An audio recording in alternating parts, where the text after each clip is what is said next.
xam nga yéen bëgg dëkk bu normal nag bu normé. mais yéen ñii il faut ngeen fàttaliku tuuti delloowaat bande bi ni ko mag ñi di waxee. arrière cassette yi oui ñan ñooy waa Pastef ku dee sa yaay juraat ah. ayca nañ leen dem fan lañ jëm génne président ba ca kii ba bale ba. Samuel Doe ko. waaw. fi la nu fekk de. ah. fekkee nañ loolu. ab ministre toog man mii maa doon jël gone ya di leen financer ñuy taal. ah. te bu ñu amnistie. bu ñu ne déet na waaye ñi nekk référence. ñuy génn fii ay seeni caleçon ci mbedd mi ñu naan woy ñoom ñooy guerrier ñoom ñoo bokk parce que ñoom Guy Marius Sagna dem taxawee ci kaw table assemblée nationale. ay Baara Ndiaye garabu mais ñooñu ñu nekk sa référence. nii lañ mën a jiite. en réalité ay anarchiste nañ. ñoom c'est pas ñoom ay ordre rek ñoom newuñu ci yooyu. ñoom li leen intéressé lu ñu bëgg loolu la ñuy def point final. république lii laag lii mooy les règles seen yoon nekk loolu moom mooy dëgg loolu la ñuy def nii amul leneen. amul beneen tur. ak déedéet lan nga koy tuddee ay anarchiste nañu woon ci avant ay anarchiste nañ ba léegi jàll ñii dañ doon taal ñii dañ doon wane cocktail molotov ni ñu koy defee ñii dañ doon barrer tali ñii mais ce sont ces gens-là qui se sont retrouvés après ñii ñoo nekk ñii fii ñii nekk fee ñii nekk fële mënoo leen am plus que ça aussi. Il faut qu'on soit sérieux. Ouais, malheureusement.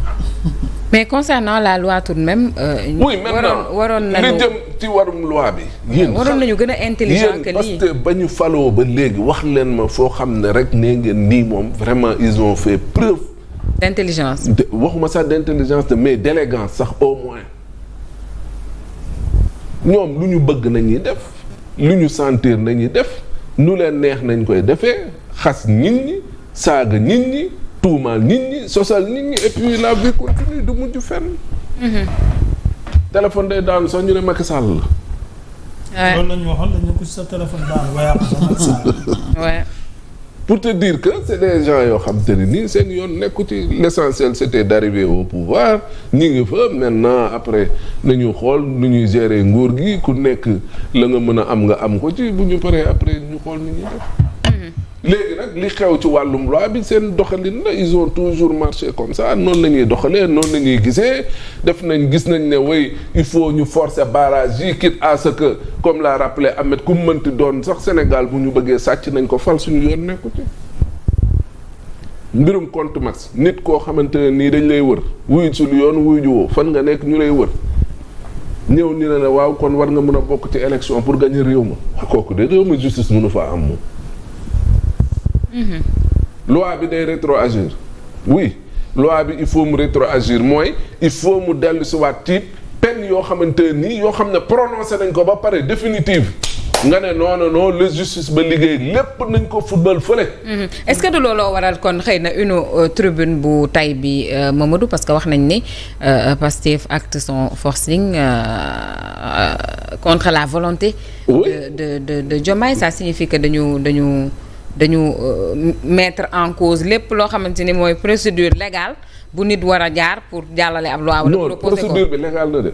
non pour ñoom seen ay intention mooy ils le font pour une seule personne mais pas oui. Pour le bien de toute la population. li mu bëggoon moom mooy que d'abord mu am au moins ñëpp mën a daje autour de ça am le consensus après ñu dem vers ça. mais maintenant ñoom nag arrangé wu leen parce que daf ci am ñaari mbir yoo xamante nii ci seen loi bii ñu jàllale amul ci li nga xam ne moom la Diomaye proposé. muy lan muy benn mbirum contumace bi ak mbirum rétro ak kii loi bi lu muy rétroagir. yooyu itam ay cang-cang la de. ah waaw loolooy problème. ay frein la. léegi nag problème bi moom mooy ku ci nekk léegi da nga am sa agenda. on verra maintenant ce qui est sûr moom mooy conseil constitutionnel li ñu ko fi teg moom mooy bu ñu indee loi mu xool ba xam loi bi dëppoo na ak li nga xam ne loolu la constitution wax. pour des gens qui sont censés être dans le même parti politique et ca mouvance présidentielle bi li inédit la Sénégal moom. mais yow soxna si déggoo xanaa ca tàmbali ga li ma la wax. yéen dara warul leen bett yéen. et attendez-vous à tout yéen lépp loo leen jàpp anormalité boo leen jàpp rek war na mën a am attendez-vous à cela. li Bamba di wax avec Pastef au pouvoir rien ne me surprendra. Bamba oui. voilà. grande. oui. woo yoon wool na la wuy ji woo yoon gisuñu la nangam ak nangam mais tamit bu ñu doxalee nii waru leen bett tamit lu am ci sëy ba ñoo war na ca ngor nga wan nañ leen ko yéen sénégalais nag ñoo taamu lii. ñoo taamu ñuy taal pëna ñoo taamu ñuy taal ñoo taamu ñuy kii fii ñoo taamu ñuy taxaw ci ay table ak ñoo taamu di ñuy saaga fii ñoom loolu maintenant ñoom lañ commandé la ñu am et puis voilà maintenant le conseil constitutionnel qui est en voie de disparition parce que cour constitutionnelle day ñëw léegi maintenant on verra de toutes les façons ils sont là pour lire le droit oui loolu la Assemblée nationale bu leen fàtte ne Sonko moo yor majorité bi bu Sonko il joue avec les mots conseil constitutionnel cour constitutionnel Sénat ak CENI yooyu yëpp CENI lan la mën a def ci élection lu Sénat dul woon def. C'est quoi la différence exactement ça? non CENI buñ ko mettre en place. CENI direction générale des élections day dañ kii day dañ. moom mooy organiser. ministre de l'intérieur sax dootul organiser. CENI moom mooy organiser élection. cour constitutionnelle ña fay nekk membres yi 9 membres yi président de la république moo leen di fal. benn ñaareel ba mooy par exemple comme les recours là. les recours. yow en tant que citoyen. mun benn loi mën na kii yow nga saisir le cour le conseil constitutionnel à court maintenant. waaw ak yeneen yi ci am. mais lu ci mën a am mooy seen projet de loi bi avant projet bi bu ñu ko adopté conseil des ministres bu demee assemblée nationale du jàll.